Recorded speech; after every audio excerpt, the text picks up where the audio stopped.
This is Ben Grauer speaking. Last year, a new survey trip took me to Italy. What follows is a small part of what I saw there. The horrors of war are unbearable, and yet they are born. Excitement, patriotism, fear key up the mind and body, and above all, war is endurable because it ends. But the aftermath of war brings with it sufferings that have no foreseeable end. To help to lessen these sufferings is a privilege that all human beings should aspire to share. One sees ruins, gray ruins, yet life keeps moving. People are rebuilding piece by piece. In time, the debris will disappear, but scars and stumps, withered and purple, will remain. And peace will have no meaning if there's no hope for the future. They were not enemies, they were children. 15,000 of them left crippled forever. Children of poor families, mostly unable to escape the bombings, no place to find food but the fields. What does peace offer them? Think for a moment of words like security, home, job. Think while you look. They have to fight for a scrap of bread. They become beggars. Hatred may turn them into criminals. Can you understand the despair of children who cannot share in the life of their fellows? Who only sit by while the others, the happy ones, are busy at their games? Who hear the shouts and laughter, the enticing and scornful call coming from a forbidden world?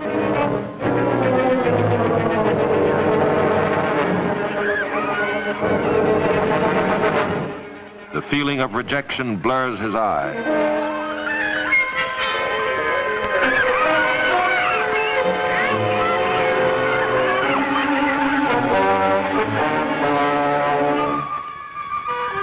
But a small gesture of sympathy will for a moment lift the weight of his misfortune, as if in a sudden miracle hands were restored to him to grasp the little joys of life.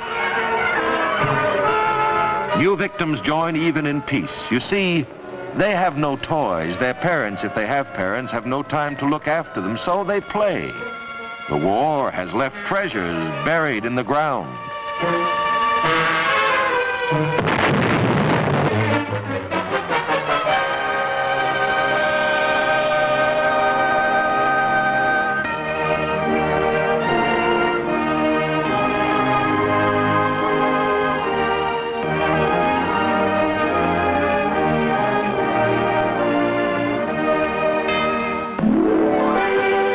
Those who enter the gates of the house for disabled children we may call privileged. Italy has not money enough to build other similar institutions to give shelter and training and treatment to all these veterans of a war not yet ended. Here they live among friends. In place of horror and pity, an immediate cheerful cooperation makes each one of them the living part of another fellow.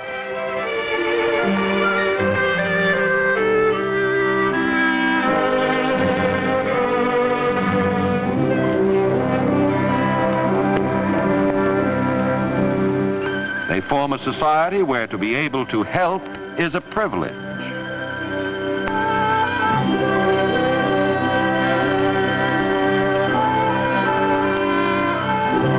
Where to get along without help is a reason for pride.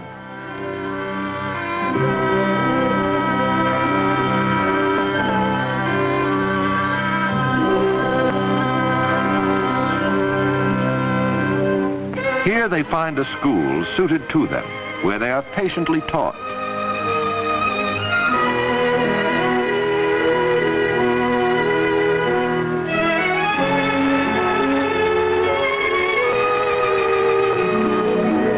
Their handicaps make them all the more eager to overcome every difficulty. Many had never sat on a school bench. Many had been forced by the war to abandon their classes. Reading, writing, and arithmetic, the wonderful lining up of the right figures.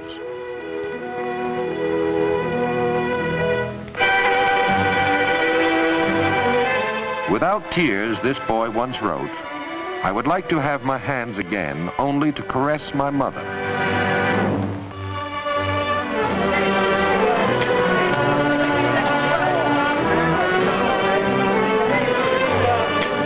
Yes, they're happy. Do you hear that chirping? Do you feel this warm brotherhood of crippled human beings?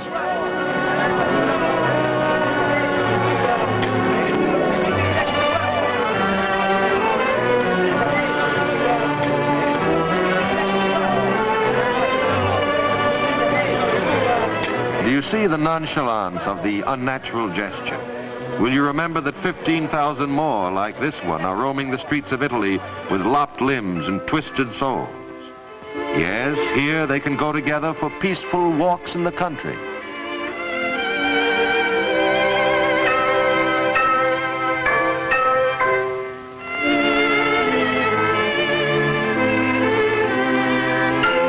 Someone is late and hurries to catch up with his friends. Wait, here I am.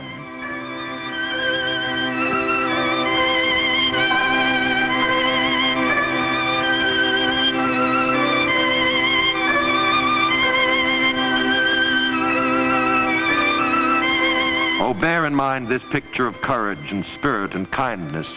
Walk with them in the serene countryside. The waters are limpid. Here the grass does not hide treachery of minds.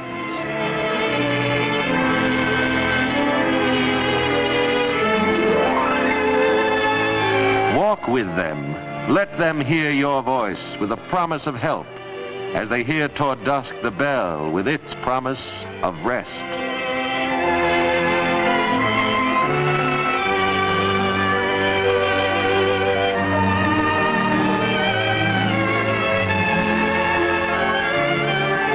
Soon they will be asleep.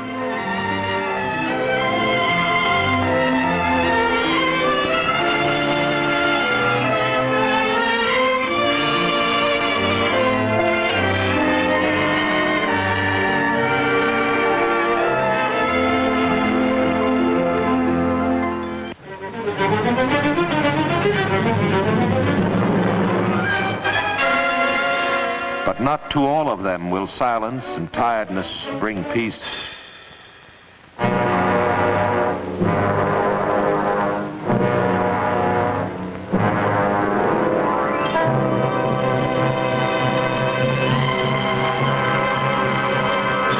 Somewhere along the row of beds, a moaning has arisen. The voice of a dream not born of subconscious torments, but of the indelible, lived memory of explosions and blood and agony.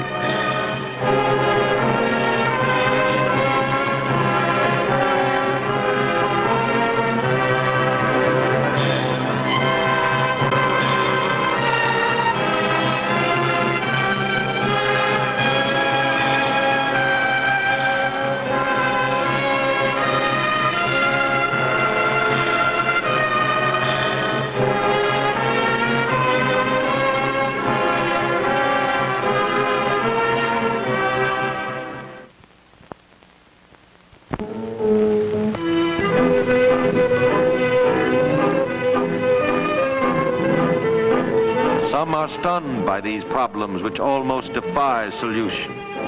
They will have to give up so many of the dancing desires of life, especially the little girls with small hope of realizing their longing for a family of their own.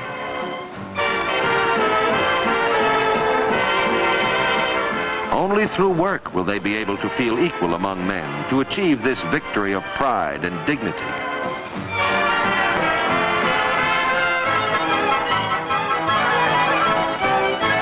Some eagerly learn trades, from bookbinding to tailoring.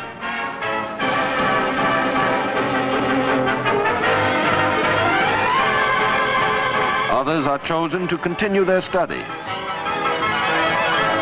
A few become experts at machines, each one helped by specialized equipment.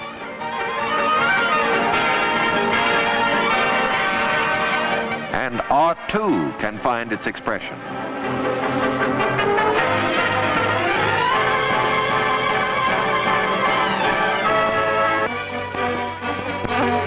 There is time to play and to read for pleasure. But if there is a soccer game, then the entire crowd gets together to watch.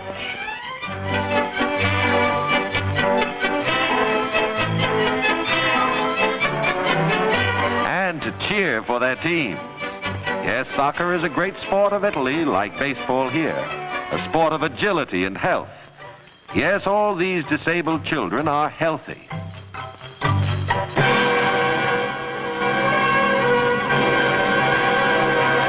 And their health is torture for their bodies. Every 2 years, each one of them must go back to the operating room. Their stumps would puff out monstrously under the upsurge of the growing tissues. Every 2 years, scissors and forceps, and then the stabbing pains of the draining wounds.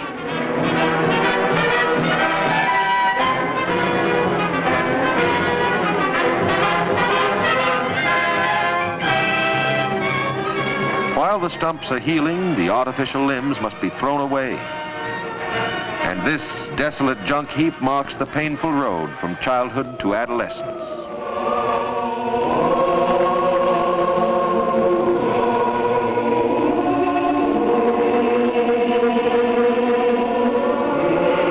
Suffering has taught them faith.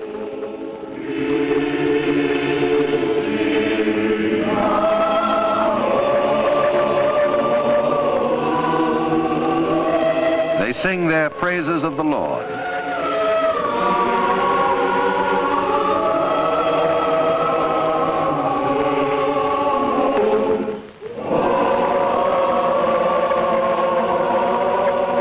They pray and they hope, and they wait.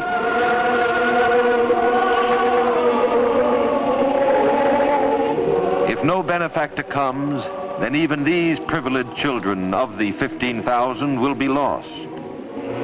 So they move toward their future, a parade of shadows, living shadows of a war not yet ended.